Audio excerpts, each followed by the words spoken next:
وہ ہم نے یہاں کشمیر میں انٹروڈیوس کی ہے، یعنی کہ ایگزاٹک اسپیشی ہے وہ. مگر ان میں ایک خصلت ہے جو میں مائگریشنز کی بات کر رہا تھا کہ کیٹاڈرومس اور انڈرومس. جو ٹراؤٹ ہے وہ کیا کرتی ہے کہ وہ بریڈ کرتی ہے فریش واٹر میں، اور فریش واٹر کے بعد وہ مرائن سیکٹر میں چلی جاتی ہے، یعنی کہ سمندر میں چلی جاتی ہے. اور اگر اس فش کی ہم بات کریں تو یہ فش جو ہے یہ یوری ہیلائن فش ہے، جس کو ہم پریمیٹیو فش بھی کہتے ہیں یا لیونگ فاسل اس کو ہم کہتے ہیں، جو زیادہ تر نارتھ امریکہ میں پائی جاتی ہے، میکسیکو میں پائی جاتی ہے یا شکاگو میں یہ پائی جاتی ہے. تو 100% میں یہ نہیں بول سکتا ہوں کہ مائگریشن کی وجہ سے، بٹ یہ بھی ایک ہو سکتا ہے پاسبلٹی کی بائی چانس یہ جو ہمارے مین میڈ ریزرویئرس یا ہائیڈل پروجیکٹس بنے ہیں جہاں پر جن کی کنیکٹیوٹی کریکس، بروکس یا ریورس کی ٹریبیوٹریز سے ہوتی ہے اور جہاں پر ہم پانی جمع کرتے ہیں، تو وہاں سے انٹروڈیوس ہوگی یہ مین میڈ ریزرویئر میں یا ہائیڈرو الیکٹرک پروجیکٹ میں. جب اوور فلو ہو جاتا ہے ان مین میڈ ریزرویئرس میں تو وہ گیٹس کو کھول دیتے ہیں، تو فلو کی وجہ سے بائی چانس یہ فش آئی ہوگی. مگر میرے ذہن میں ایک بات آ رہی ہے کہ جو یہ مائگریشن ہوتی ہے، کوئی بھی مائگریشن ہو، چاہے کیٹاڈرومس ہے یا انڈرومس ہے، یہ مچھلیاں کیا ہے اپنی شولز میں، یعنی کہ اپنی پوری فیملی کو، اپنی بہت ساری مچھلیاں اکٹھے مائگریٹ کرتی ہیں. اب یہ مچھلی جو ہے ابھی تک ہمارے کشمیر میں ایک ہی پائی گئی ہے. اس میں ہم ریسرچ کریں گے کہ دیکھیں گے کہ یہ خالی یہی ایک فش ہے یا اور بھی اس میں فش ہیں. تو ہم یہ بھی دیکھ سکتے ہیں کہ اپنے فشرمینس پاس جا کے یہی فش آئیڈینٹیفائی کروا کے. ڈاکٹر صاحب دوبارہ میں آپ کے پاس آؤں گا. ہمارے ساتھ lakes and waterways department کے جو ریسرچ اینڈ مانیٹرنگ سینٹر ہے وہاں کے مقصود صاحب بھی ہمارے ساتھ جڑے ہیں. مقصود صاحب آپ کا خیر مقدم ہے پروگرام میں. جیسے ڈاکٹر صاحب کہہ رہے تھے کہ مائگریشن بھی ہو سکتی ہے، پاسبلٹی ہے کہ اسے مائگریٹ کیا ہوگا یا اور بھی کوئی طریقہ کار ہو سکتا ہے کہ یہ یہاں پہ آئی ہے، ڈل میں آئی ہے. اگر یہ مائگریٹ ہو گئی ہوگی، ڈاکٹر صاحب کہہ رہے ہیں کہ پھر یہ ایک نہیں ہو سکتی، پھر یہ پوری فیملی کے ساتھ بھی آ سکتی ہے. تو کیا پھر وہ زیادہ مانیٹر کرنے کی ضرورت ہے؟ پھر جو ہمارے لیکس ہیں وہاں پہ زیادہ مانیٹر کرنے کی ضرورت ہے، کیونکہ یہ کہا جا سکتا ہے یہ ہارمفل بھی ہے مچھلیوں کے لیے.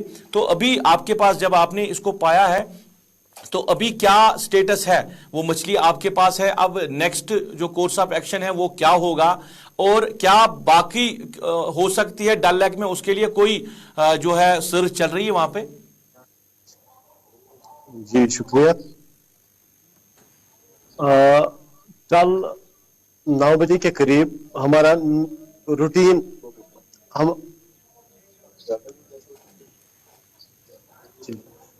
کل صبح 9 بجے ہمارا نارمل روٹین ڈیویڈنگ آپریشن چل رہا تھا. تو اسی دوران اتفاق سے یہ مچھلی ہمارے کنویئر ہارویسٹر چل رہا تھا تو اسے کنویئر بیلٹ پہ آ گئی. تو اس کے بعد یہ تقریباً 3 بجے تک بقید حیات تھی اور اس کے بعد اس نے دم توڑ دیا. اچھا جی. تو اس کے بعد فشریز ڈپارٹمنٹ والوں نے رپورٹ کیا، وہ ہمارے پاس آ گئے اور اب ہم نے اس کو پریزرو کیا ہوا ہے. ہم نے فشریز ڈپارٹمنٹ کو بھی لکھا اور ہم نے اس کا مسئلہ سکاسٹ میں جو فشریز ڈپارٹمنٹ ہے ان کے ساتھ بھی اٹھایا ہوا ہے. تو فشریز ڈپارٹمنٹ سے ہم نے یہی ریکویسٹ کی ہے کہ وہ میسیو ہنٹ کے لیے جائیں تاکہ یہ پتہ لگایا جا سکے کہ ان کی تعداد کتنی ہے جلی ڈل میں. اچھا. اور مطلب کتنی اولڈ ہے یہ وغیرہ، یہ وہی لوگ بتا سکتے ہیں.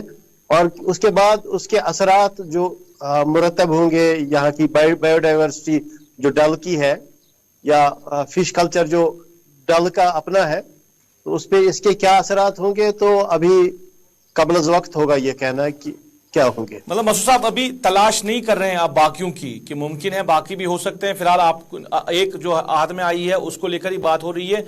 کیا ڈل میں باقیوں کے لیے کوئی تلاش کی جا رہی ہے؟ کیا محکمے کی طرف سے اس کے لیے کوئی آرڈرز جو ہے وہ آرڈرز دیے گئے ہیں کہ باقیوں کی تلاش بھی کی جائے کہ ممکن ہے کہ اور بھی ہو سکتی ہے؟ ہم نے اپنے جو ہمارا ڈل کلیننگ کا جو ڈویژن ہے ان سے بھی ہم نے ریکویسٹ کی ہے, ان کو بھی ہدایات وی سی صاحب کی طرف سے چلے گئے ہیں کہ کہیں ہو سکتا ہے کہیں اور بھی یہ فش ملے. تو اس کے علاوہ ہم نے محکمہ فشریز کے ساتھ یہ اٹھایا ہے کہ وہ میسو ہنٹ کے لیے چلے جائیں.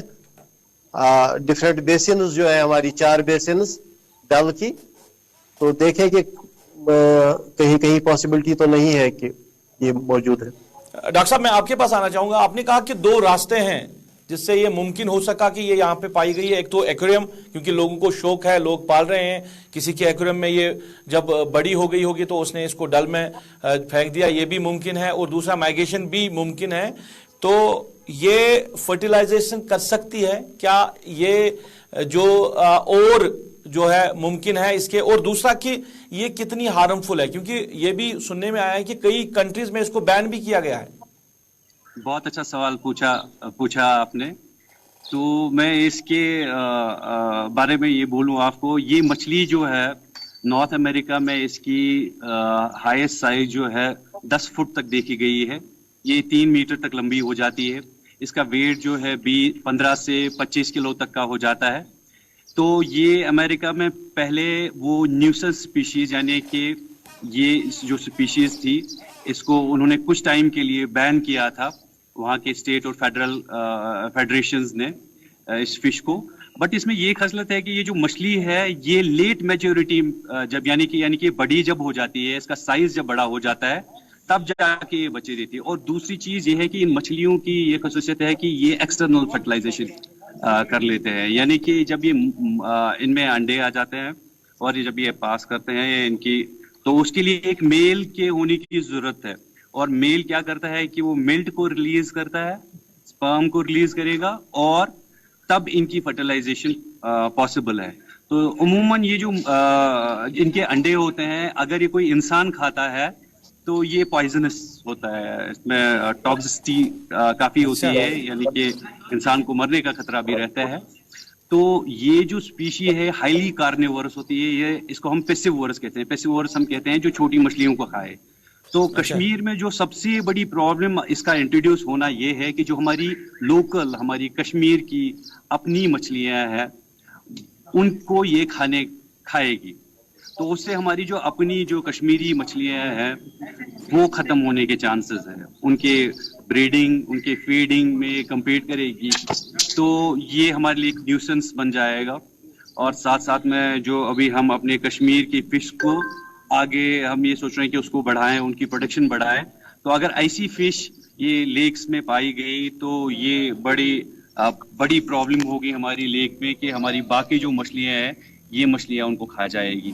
تو ابھی یو ایس میں اور میکسیکو میں ابھی ریسنٹلی ایک ریسرچ ہوئی ہے کہ یہ جو مچھلی ہے, چونکہ اس میں یہ جو ماز خور مچھلیاں یعنی کارنیورس فش ہوتی ہے, ان کو قدرت نے ان میں جو اومیگا 3 ان کی باڈی میں پایا جاتا ہے, یہ قدرت نے ان کو خود سے بنانے کی شمتا ان میں نہیں رکھی ہے. یہ کیا کرتے ہیں کہ کچھ مائکرو ایلگیز کھاتے ہیں یا فائٹو پلانکٹونز, زو پلانکٹونز کھاتے ہیں. تو ان زو پلانکٹونز کی وجہ سے ان کی باڈی میں یہ اومیگا 3 آ جاتا ہے. تو اب جو یو ایس اور میکسیکو ہے وہ اس اومیگا 3 کو, کیونکہ یہ جو کارنیورس فش ہوتی ہے یہ فیٹی فش بھی ہوتا ہے, مسل پروٹین ہوتا ہے, اس میں اب اینٹی فریزنگ پروٹین ڈیولپ ہو گئے.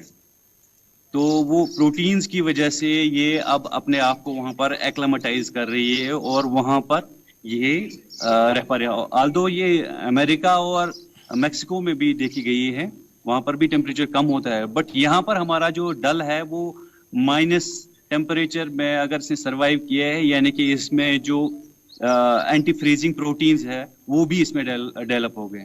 اور امریکہ میں ریسنٹ ریسرچ اس کی ہوگی کہ اس کے جینومکس پہ انہوں نے کافی ریسرچ کی ہے, وہ کر رہے ہیں ابھی کہ ان کی سیکوینسی کر رہے ہیں کہ یہ کیونکہ یہ پریمیٹیو فش ہے, یہ فاسل فش ہے, 100 صدی پہلے یہ مچھلیاں پائی جاتی تھی. تو یہ ہے کہ یہ مچھلی جو ہے اپنے آپ کو یہاں ایکلمٹائز کر رہی ہے, اور یہ ہمارے لیے ایک بڑی پرابلم ہوگی کہ اگر یہ مچھلی ہمارے اس بایو ڈائیورسٹی جو لیک بایو ڈائیورسٹی میں یہ وہاں پر زندہ رہی ہے. اور اس کی یہ بھی خاصیت ہے کہ یہ زمین پہ بھی سانس لے سکتی ہے اور یہ پانی میں بھی سانس لیتی ہے. جیسے آپ مگر مچھلیوں یا ایلیگیٹرز میں دیکھتے ہیں تو یہ انہی کی فیملی سے اس کا کنیکشن ہے, اس لیے یہ ان میں ایئر بلاڈر ہوتا ہے, ان کا ڈائجسٹیو سسٹم. اچھا, ساتھ ساتھ میں آپ کو یہ بتاؤں کہ یہ جو فش ہے, پریمیٹیو فش میں جو یہ ایلیگیٹر فش ہے, یہ شارکس میں جو انٹسٹائنز ہوتی ہے وہ اسپائرل ویل اس کو ہم کہتے ہیں, اس ٹائپ کا انٹسٹائنز ہوتے ہیں. ان کے انٹسٹائنز چھوٹے ہوتے ہیں بٹ یہ مچھلیوں کو آرام سے جلدی سے پچا سکتے ہیں. تو اس کے جو یہ انٹسٹائنز ہیں وہ شارک کے انٹسٹائن سے میچ کرتے ہیں, کیونکہ ہائیلی کارنیورس جو میں پہلے ہی آپ کو بتایا ہے, اور مچھلیاں کھاتی ہے, تو شارک بھی وہی مچھلیاں کھاتی ہے. تو اس لیے یہ ہمارے لیے بہت بڑی پرابلم ہوگی. اب یہی چیز ہے کہ ہم اس فش کو لا کے اس کی سیکوینسنگ کریں اور اس کا اوریجن دیکھیں کہ یہ اس میں کون کون سے پروٹینز ڈیولپ ہوئے ہیں, اس میں کون سے جینز ڈیولپ ہوئے ہیں, یا ہم یہاں کے لوکل فشر مینس کو بھی یہ آئیڈینٹیفائی, میں بھی کسی اور فشر مین نے اگر کبھی کیچ کیا ہو, تو ابھی تو یہ آپ نے اس کو کیپچر کر لیا, تو میں بھی کسی اور فشر مین کو, تو اس پہ ہم ریسرچ کریں گے کہ یہ مچھلی کیا خالی یہ ایک مچھلی تھی یا اس میں اور بھی کسی کو یہ ایویڈنس اس مچھلی کا ملا ہے. وہ کیسے ممکن ہے ڈاکٹر صاحب, کیونکہ مسعود صاحب کہہ رہے ہیں کہ ابھی وہ مر چکی ہے, ان کے پاس تو ہے وہ ابھی, پر وہ مر چکی ہیں, کل ہی 3 بجے وہ مر چکی ہیں. تو ریسرچ کی جو بات کر رہے ہیں آپ, کیا وہ ریسرچ ممکن ہے کہ یہ مری ہوئی ہے, باقی جو ریسرچ ہے وہ کر سکتے ہیں, اور یہ کیسے ممکن ہوگا اب کیسے, کیونکہ آپ کہہ رہے ہیں کہ یہ خطرناک ہو سکتی ہے, یہ ہارمفل ہے, تو کیسے اب اس کی تلاش کی جائے گی, اور رول کتنا امپورٹنٹ ہے سب کا, جو بھی ڈپارٹمنٹ اس کے ساتھ منسلک ہے, کہ ان کو کس طرح اس کی تلاش کرنی ہوگی, اور کیا صرف ڈل لیک میں ہی یا باقی جو ہماری لیکس ہیں وہاں پہ بھی اس کی تلاش کرنی ضروری ہے؟ جی جی جی, اس میں یہ بتاؤں کہ ہم اس کے فزیولوجیکل کریکٹر جو باہر سے مچھلی دکھتی ہے, جیسے اس کی جو سنوٹ ہے, یعنی کہ اس کا جو ماؤتھ ہے وہ لمبا ہے اور اس کے شارپ ٹیتھس ہیں, تو یا اس کے جو بلجڈ آئیز ہے ایز کمپیئر ٹو باقی فش سے, تو ان کریکٹر سے ہم جا کے اس کی فزیولوجیکل کریکٹر جا کے دیکھ کے ہم بہت سارے واٹر باڈیز میں جا کے دیکھ سکتے ہیں کہ کہیں کسی فشر مین نے اس کو کیچ تو نہیں کیا ہے, ان کو ہم یہ فوٹوز دکھا سکتے ہیں. ساتھ ساتھ میں جو انیٹمیکل فیچر, جیسے میں آپ کو ابھی بتا رہا تھا کہ ان کی انتڑیاں جو ہوتی ہیں وہ شارک سے ملتی جلتی ہے, ان کو ہم اسپیرل ویل کہتے ہیں, یا جو ان کے جو سکیلز ہوتے ہیں, گیمبوائڈ سکیلز ہم ان کو کہتے ہیں. تو ایسے بہت سارے طریقے, یا ان کی لینتھ کتنی ہے, کتنا, یا اگر ہم نے کوئی اور مچھلی پائی تو اس کی سائز میں اور اس میں کتنا فرق ہے, تو ان چیزوں سے ہم جا کے یہ دیکھ سکتے ہیں. یا ان کی جین سیکوینسنگ, جو میں آپ کو جین سیکوینسنگ سے دیکھ سکتے ہیں کہ یہ مچھلی, کچھ لوگوں کا یا شاید یہ بھی دماغ میں آتا ہوگا کہ میوٹیشن تو نہیں ہوئی ہے, مگر نہیں, ایسا کچھ نہیں ہے. میوٹیشن جو پولیوشن ابھی ایسا کچھ نہیں ہے کہ میوٹیشن ہوا ہے, یا آپ دیکھ رہے ہوں گے آگے سے کروکوڈائل جیسی دکھتی ہے, پیچھے سے مچھلی دکھتی ہے. یہ مچھلی میں پہلے ہی آپ کو بول دی ہے کہ اس کو ہم لیونگ فاسل کہتے ہیں. یہ پریمیٹیو فش, یہ 100 سال سے یہ مچھلی ہے, بٹ ہمارے کشمیر میں نہیں تھی. تو اب اس میں یہ ہے کہ ہمیں کافی ریسرچ پیپرز سے بھی دیکھنا ہے کہ امریکہ والوں نے کیسے اس کو ابھی وہ کلچر بھی کر رہے ہیں, تو اس کے فزیولوجیکل کریکٹرز میں انہوں نے کیا بتایا, ان کی میچورٹی کیا ہے, یا ان کے فیڈنگ ہیبٹس کیا ہے, یہ سب چیزوں کو دیکھ کے ہم اس پہ ریسرچ کر کے کسی نتیجے پہ پہنچ سکتے ہیں. اب رہی بات یہ کہ یہ آئی کیسی ہے, وہ ہمیں ایک مچھلی کی ایویڈنس سے پتہ نہیں ڈاکٹر صاحب اس پہ دوبارہ میں آپ کے پاس آؤں گا. مسعود صاحب, ڈاکٹر صاحب کہہ رہے ہیں کہ اب جو مانیٹرنگ ہے بڑا ضروری ہے, کیونکہ لیکس جو ہے آپ کے انڈر آتے ہیں, جیلی ڈل جو ہے اس کی جو نگرانی ہے آپ کرتے ہیں, تو مانیٹرنگ اب بڑا امپورٹنٹ بن چکا ہے, کیونکہ ڈاکٹر صاحب کہہ رہے ہیں کہ یہ ہارمفل بھی ہے, یہ خطرہ بھی ہو سکتی ہے, کہیں اگر اس کے انڈے انسانوں نے کھائے تو ان کے لیے جو ہے ڈیتھ بھی ہو سکتی ہے.